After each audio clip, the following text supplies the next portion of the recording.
Hey everyone, Bandit here. You know what I hate? Mosquitoes, ticks, male anglerfish. You know, things that leech the life out of other things in order to stay alive. Parasites, if you will. And normally, that means that I would say I hate Metroids from the appropriately named Metroid franchise as well, but now that I've beaten Metroid Dread, I'm conflicted because Samus is, spoiler alert, a Metroid. Like, straight up full-on suck the life out of anything she touches, 100% parasitic Metroid, with a kick-ass suit to boot. Jokes aside though, the ending of Metroid Dread was truly something to behold, even if it felt a bit rushed. But as a fan of Samus and the franchise as a whole, it left me wondering, what's next after Metroid 5? Can there be a next? Have all of the enemies of Samus Aran and humanity itself been eradicated from every corner of the known universe at this point? Well, to be frank, no, I don't think so. Actually, I think Samus's biggest adventure and most deadly foe is yet to come. But let me explain why I think that. Ask yourself a question. As of the ending of Metroid 5, also known as Metroid Dread, how many loose ends or potential storylines are still left unanswered in the franchise? The unknown genocidal Chozo warrior known as Ravenbeak, aka Samus's adopted father that we got to see in the secret ending of Samus Returns, which was perhaps previously the biggest loose end of all of the games, was completely covered in this game, which in turn also explained why the Chozo have a notable lack of existence in most of the games. Aside from that though, we do have the huge unanswered question of why exactly the Galactic Federation was quite blatantly trying to reproduce Metroids in Metroid Fusion, aka Metroid 4, and why they wanted the deadly SA-X kept alive for study, but both of these questions could be chalked up easily to the Federation just simply trying to obtain the greatest weapons in the known universe in order to keep the peace. You know, through fear and violence. Diplomacy! Although that also begs the question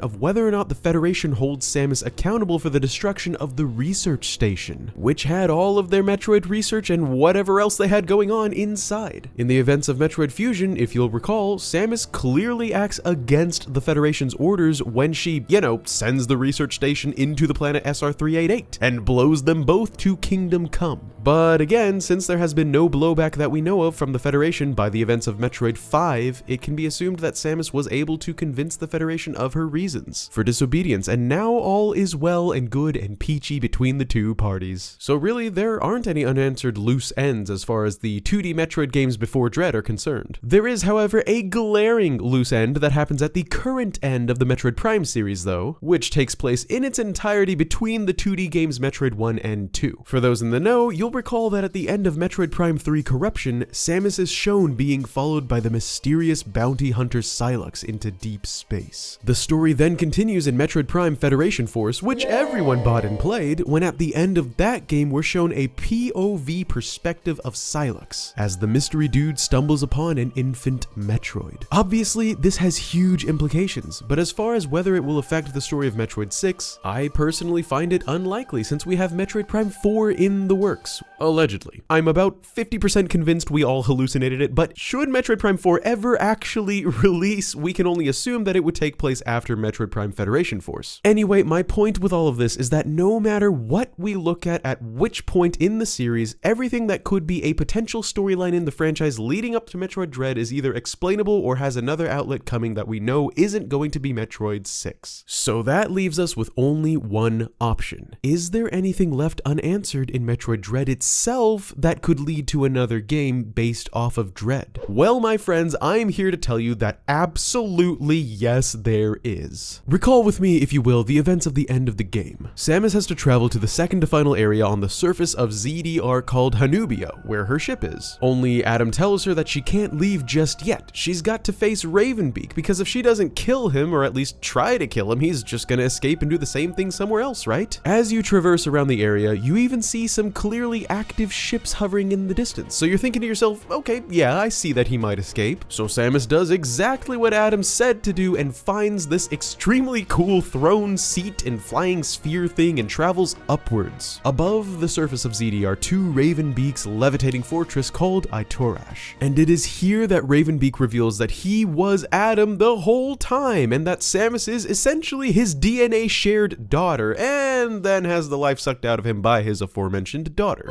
Not only does Daddy's girl suck the life force Metroid style out of her old man, she also does this to the entire flying fortress of Itorash, crashing the whole system into Hanubia on the surface of ZDR. But alas, Ravenbeak was hurt but not killed, and after both he and his little girl get up and see that each other is still alive, an X-parasite takes control of Ravenbeak's body, turning him into Kraid, actually, but then getting killed for good by Metroid Samus. And then the planet starts to blow up, for some reason. Probably because of Itorash crashing into the planet like the Space Research Lab in Metroid Fusion. Anyway, Metroid Samus has to book it out of there, but here, at the very end of the game, is where the biggest loose end happens. And it's simultaneously right in front of us, as well as being extremely missable. I mean, even I missed it the first time I was playing. Remember the ships I mentioned earlier that were turned on and hovering in the background of Hanubia? Well, if you pay attention to the background while getting the hell out of Dodge as Metroid Samus, you can see that those ships are no longer there. Now, keep in mind that even though some things in Hanubia have been affected by the crash of Itorash, structurally, most of it is exactly the same and hasn't been destroyed or even hurt yet, including the ship bays that we can see in the background where the ships were docked previously. This means that the ships couldn't have received any damage and been knocked out of the sky from Itorash's fall because nothing around them has been hurt. There's only one possibility for why these ships are missing. They've been flown away prior to the planet's destruction. But it gets worse. Do you remember what was on the planet at the time of Itorash's descent? The only thing that could have possessed the knowledge to operate what we can only assume are Chozo ships? Well, that would be the Makan tribe of the Chozo that had initially followed their leader Ravenbeak to the planet, before being completely possessed by the X-parasite. That's right. Remember that it was revealed to us that Ravenbeak and Quiet Robe were the last two Chozo in known existence to not be possessed by the X? That's why Ravenbeak had quarantined all of his fellow Chozo warriors in Elune, which Samus unknowingly released to the rest of the planet, which we know because after this, literally every organism on the planet is possessed by X. But through the events of the game, we see Quiet Robe become infected, then sacrifice himself for Samus at the very end. And of course, we see Ravenbeak become infected, but then get obliterated immediately by Metroid Samus. That means that the only way those Chozo ships could move from the background is if they were flown away by the X-possessed Chozo warriors. You know this was a deliberate detail put in the game that in my opinion was meant to tease Samus's next adventure, which we can only assume will be Metroid 6. And like I said, now that the X-parasite not only has survived yet another destruction attempt, but also has wings with which to fly anywhere they want to in the galaxy, there's no telling how fast, how far, or how badly the X will spread. But one thing's for certain, they literally have limitless potential like never before, meaning there could be an infinite number of X-parasites by the time the next game takes place. And with their only predator, the Metroids, being completely extinct except for Samus Aran, the last Metroid in existence, well, it seems to me that the ultimate showdown between the Metroid species and the infinite X-parasite has yet to happen. And who knows, maybe it will end with the destruction of both parasitic species once and for all. But this is all just my theory. What do you guys think? Could it be that the X-parasite was responsible for flying the mysterious Chozo ships away at the end of Metroid Dread? Or did a game developer just forget to put them back in there at the end of the game? Let me know in the comments below. Also, thank you so much for watching. Please consider liking this video if you liked the video to get Metroid spread around on YouTube because Samus deserves it, and subscribe to the channel for so many more interesting gaming videos to come that will knock your socks off. Huge thanks as always to my fantastic Bandit crew who make my day every day. That's all I've got for this one, so as always I hope you have a wonderful rest of your day. This is maskednintendobandit, looking forward to seeing you next time and signing out. Peace!